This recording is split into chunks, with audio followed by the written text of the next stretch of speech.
Hello， 大家好，欢迎来到山枪小姐。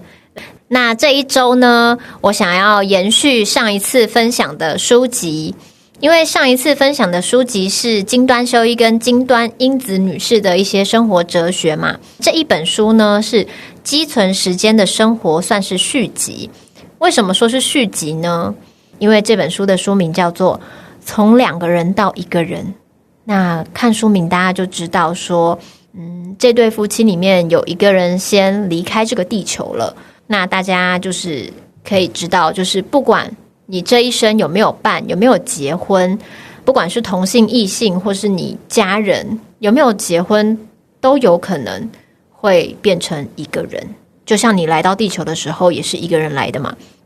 所以并没有人保证说好像我只要有1个伴，我结婚了就会永远都是有伴的。大家离开地球的时间，登出地球的时间不一样。所以我觉得呢，当然你开始习惯有伴或是2个人的生活之后，突然要回到1个人是需要一点适应期的。那这个东西不管是我们几岁都要学习，因为我们人生中大家会来来去去，有些人他可能会在你的人生中很密集的跟你交流一段时间，可是时间到了，也许你可能离开这个工作场域了，或是你毕业了，你那个很亲密的朋友他可能就不一定在你旁边嘛，因为环境不一样了。所以这个时候我们也会有一些小适应期啊，有一些小感伤啊，但是基本上每个人都还是会祝福对方走他们想要的路，或是过一些更好的生活，就是都是带着祝福的。所以我们一定要有一个心情，就是没有人能陪你一辈子，所以你要怎么样好好照顾你自己，当你1个人的时候可以怎么样过日子。那我们这里就来好好的阅读一下英子女士她是怎么样调试她的心情呢？好，我们翻到这本书的76页，它的小标题是正因为做不好才要做。这一颗西条柿是我80岁的时候种的。有句俗谚说，桃子栗子要3年，柿子8年才结果。这棵树却在2年前就开始结果，我拿来做柿干，现在好像都是用接枝的方式栽培，就不必花8年的时间了。种植时，孩子的爸取笑我，8年都不会结果，你还种，仿佛是昨天的事情，转眼之间而已。今年是第2次做柿干，去年失败了，但还是可以借鉴那一次经验。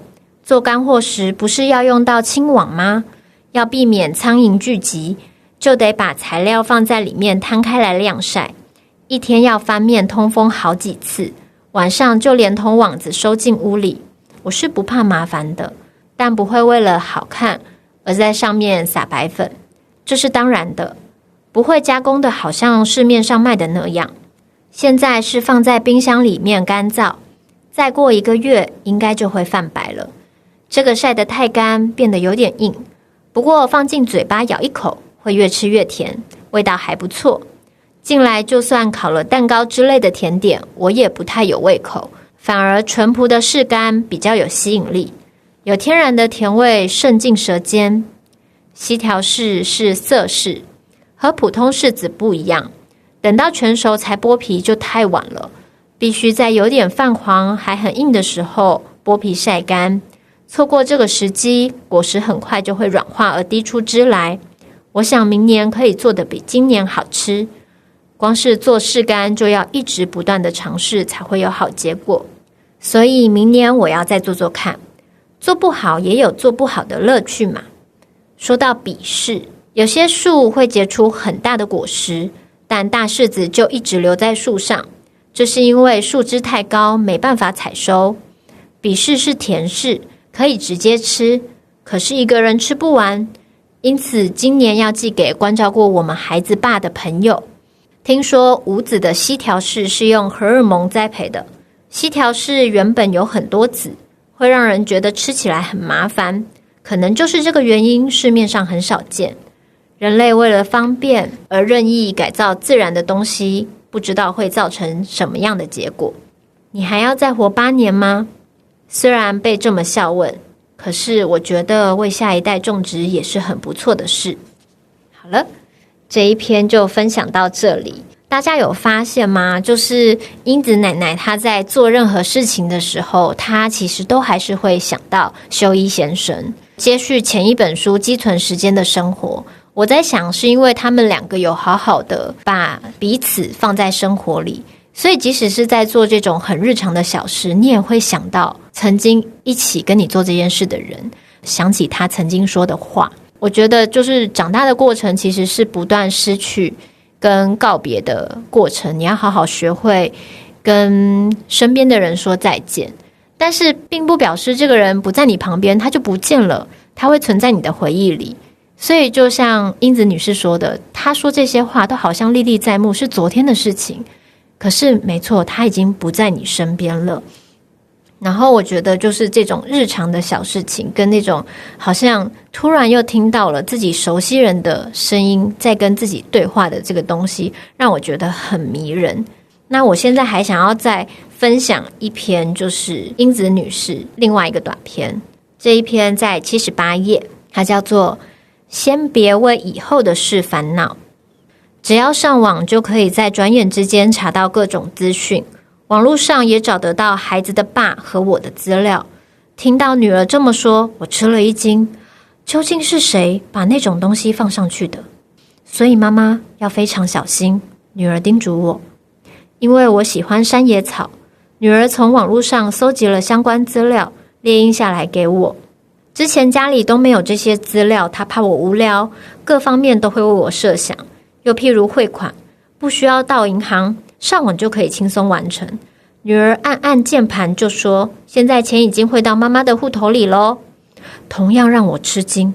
话说回来，网络上与东京有关的讯息林林总总，未免也太多了吧？接收的资讯也是过于泛滥。以前孩子的爸订了2份报纸，每天都要仔细看一遍。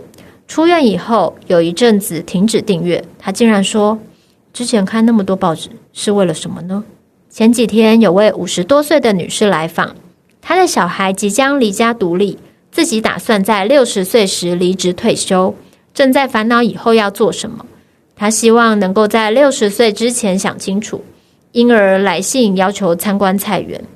我50多岁时，孩子的爸在广岛大学工作，我白天无事可做，决定去租稻田和菜园，一个人专心做农事，就没有深入去想以后会怎么样。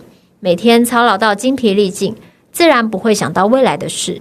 现在世间运转的速度太快，时代也在改变，每个人都在烦恼，小孩、大人还是老人都一样。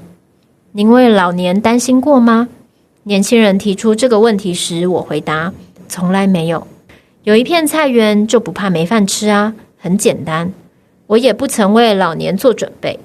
以前是高度成长期，景气只会持续攀升，未来一片光明。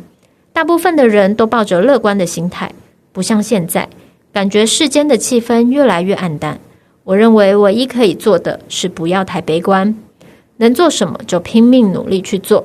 未来确实很重要，可是把握现在的生活更重要。大家真正需要的不是物质，而是心灵上的满足。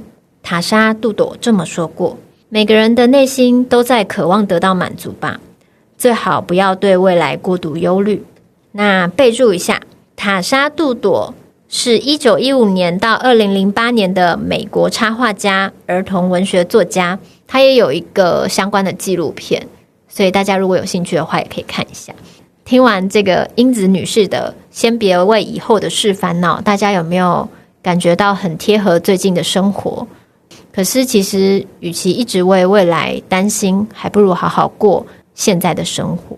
我觉得看到每一篇这种就是英子女士对生活的反思，还有她在心里跟修一先生的对话，我都觉得这本书看起来不是感伤，而是有更多温暖的成分。所以这2本书都非常推荐给大家。